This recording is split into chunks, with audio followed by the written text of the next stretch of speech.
नमस्कार दोस्तों, मेरा नाम एडवोकेट अमित श्रीवास्तव। आपका स्वागत अपने इस चैनल लीगल मुनि में करता हूं। आज हम चर्चा करेंगे उत्तर प्रदेश में कंपलसरी रिटायरमेंट और वॉलंटरी रिटायरमेंट के बारे में। वॉलंटरी रिटायरमेंट को सामान्यतः रूप से VRS यानी वॉलंटरी रिटायरमेंट स्कीम भी कहा जाता है। कंपलसरी रिटायरमेंट किसी भी सरकारी सेवक को तब दिया जाता है जब वह शारीरिक या मानसिक रूप से अक्षम हो जाता है या यह अनुमान लगाया जाता है कि कोई कर्मचारी अपने दिए कर्तव्यों के निर्वहन करने में शारीरिक या मानसिक रूप से अक्षम है और इसमें अब अस्थायी रूप से सुधार आने की संभावना नहीं है। इसी प्रकार से स्वैच्छिक सेवानिवृत्त किसी भी कर्मचारी द्वारा शारीरिक, मानसिक या पारिवारिक किसी भी समस्या के कारण वह स्वैच्छिक सेवानिवृत्त ले सकता है। आइए जानते हैं ऐसे कानूनी पहलू क्या है।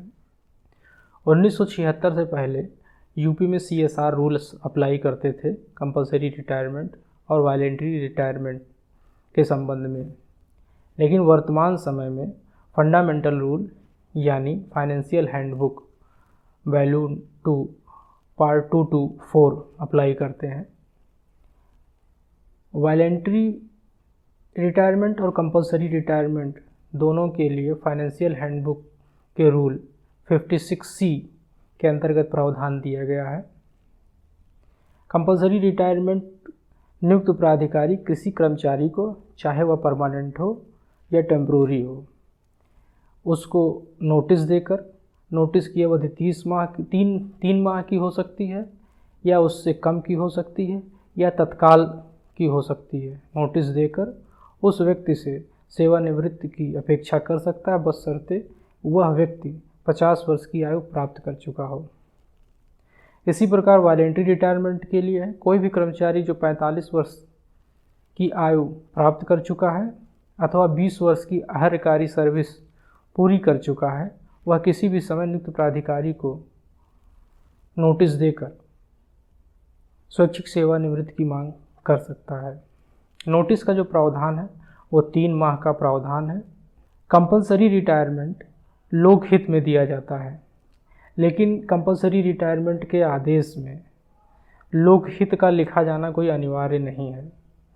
लोकहित के संबंध में यह माना जाएगा कि स्क्रीनिंग कमेटी द्वारा आपके सभी दस्तावेजों के जो सर्विस से संबंधित हैं उनको देखा गया, जिसमें आपको अनकम्युनिकेटेड एंट्री, आपके खिलाफ जो भी अनकम्युनिकेटेड एंट्री है या आपको जो भी एंट्री मिली है उनको देखा जाएगा। लेकिन इसका मतलब ये नहीं समझा जाएगा कि कोई भी एफिशिएंसी बार आपके अगेंस्ट था और उसको रोकते हुए आपको प्रमोशन दे दिया गया, या कोई एंट्री है जिसकी आपको जानकारी नहीं थी, या किसी एंट्री के खिलाफ आपने प्रत्यावेदन दिया वो अभी तक डिसाइड नहीं हुआ है और इसी के साथ वो भी डिसाइड कर दिया है, तो ऐसी चीज़ें आपकी तरफ से सुसंगत नहीं मानी जाएंगी।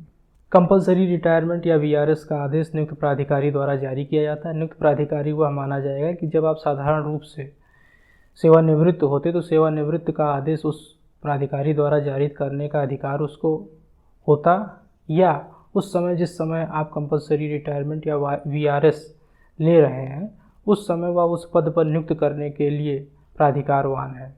1992 केस बैकुंठी नाथ दास के केस में सुप्रीम कोर्ट ने कहा कंपलसरी रिटायरमेंट कोई पनिशमेंट नहीं है, कोई स्टिग्मा नहीं है, किसी भी कर्मचारी के विरुद्ध कोई मिसबिहेव का प्रचायक नहीं है यानी प्रतीक नहीं है।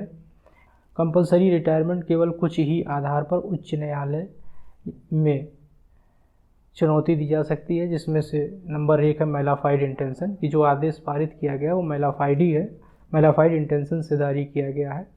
नंबर 2, जो भी आदेश पारित किया गया वो किसी भी एविडेंस या मटेरियल पर आधारित नहीं है। नंबर 3, जो भी आदेश पारित किया गया है वह आर्बिट्री है यानी भेदभावपूर्वक है। यदि किसी कर्मचारी के विरुद्ध कोई डिपार्टमेंटल इंक्वायरी लंबित है तो नियुक्त प्राधिकारी उस कर्मचारी को नोटिस देकर या तत्काल किसी भी सस्ती यानी पनिशमेंट का भुगतान किए बिना उसको अनिवार्य सेवानिवृत्त कर सकता है या उससे अनिवार्य सेवानिवृत्ति की अपेक्षा कर सकता है। यदि कोई व्यक्ति VRS यानी स्वेच्छा सेवानिवृत्त लेता है तो नियुक्त प्राधिकारी उस व्यक्ति को 5 वर्ष का अतिरिक्त लाभ, पेंशन और ग्रेच्युटी के संबंध में दे सकता है या रिटायरमेंट की डेट तक जो भी कम हो उसको अतिरिक्त लाभ मिल सकता है। यानी कि अगर आप 55 साल में वॉलंटरी रिटायरमेंट ले रहे हैं तो आपको 5 साल तक का बेनिफिट वो 60 वर्ष तक के लिए दे सकता है पेंशन और ग्रेजुटी के संबंध में। इसी तरह अगर मान लीजिए आप 56 ईयर में आप वॉलंटरी रिटायरमेंट ले रहे हैं तो 60 साल में रिटायर हो तो 4 साल का आपको एक्स्ट्रा बेनिफिट पेंशन और ग्रेजुटी के संबंध में अपॉइंटिंग अथॉरिटी दे सकता है। कंपलसरी रिटायरमेंट का आदेश जारी किए जाने के दोपहर से लागू होता है। यदि कोई कर्मचारी जिसको कंपलसरी रिटायरमेंट दिया गया उसको वह आदेश कम्युनिकेट नहीं हुआ है, वो अपने प्रत्येक कर्तव्यों के निर्वहन में कोई आदेश जारी कर देता है या कार्य कर लेता है तो संबंधित अधिकारी उस आदेश को वैध मान सकता है। कंपलसरी रिटायरमेंट के संबंध में स्क्रीनिंग कमेटी का गठन होता है जो कि 26 अक्टूबर 1985 के गवर्नमेंट आर्डर के अनुसार होता है। इसके पैरा 5 में दिया गया है कंपलसरी रिटायरमेंट के समय संबंधित कर्मचारी के 10 वर्ष तक की सभी अभिलेखों को गहनता से देखा जाना चाहिए। स्क्रीनिंग कमेटी का कोई लीगल स्टेटस नहीं होता है।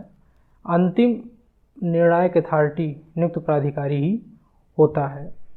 26 फरवरी 1999 के गवर्नमेंट आर्डर से यह आदेश जारी किया गया है कंपलसेशन रिटायरमेंट के विरुद्ध कोई भी प्रत्यावेदन ग्राह्य नहीं है क्योंकि कंपलसरी रिटायरमेंट कोई पनिशमेंट नहीं है। वॉलंटरी रिटायरमेंट यानी वीआरएस के लिए यदि कोई प्रत्यावेदन नियुक्त प्राधिकारी को दिया गया है तो वह बिना नियुक्त प्राधिकारी की स्वीकृति के वापस नहीं लिया जा सकता है। कंपलसरी रिटायरमेंट पे आपको पेंशन, ग्रेजुटी और रिटायरमेंट के सारे बेनिफिट मिलते हैं। जिस दिन से आपको कंपलसरी रिटायरमेंट दिया जाता है उस दिन कुछ जिस दर से आपको वेतन मिल रहा है उसी दर से आपकी पेंशन, ग्रेजुटी हर चीज़ का निर्धारण किया जाएगा। यदि किसी सरकारी कर्मचारी के विरुद्ध कोई डिपार्टमेंटल इंक्वायरी चल रही है और उसने वीआरएस के लिए एप्लीकेशन दिया है तो उस नोटिस की अवधि समाप्त होने से पूर्व यदि वीआरएस की एप्लीकेशन को निरस्त कर दिया गया है, स्वीकार नहीं किया गया है तो इसकी सूचना संबंधित कर्मचारी को दिया जाना अनिवार्य है। यह एक मैंडेटरी प्रोविज़न है। वॉलंटरी रिटायरमेंट और कंपलसरी रिटायरमेंट के संबंध में कुछ केस लॉज हमने अपने डिस्क्रिप्शन बॉक्स में लिख दिए हैं। अगर आप इसकी गहनता से अध्ययन करना चाहें तो आप उसको वहाँ देख सकते हैं। मेरी जानकारी कैसी लगी डिस्क्रिप्शन बॉक्स में ज़रूर लिखें। अपना बहुमूल्य समय देने के लिए बहुत बहुत धन्यवाद। अगले वीडियो तक के लिए नमस्कार, धन्यवाद।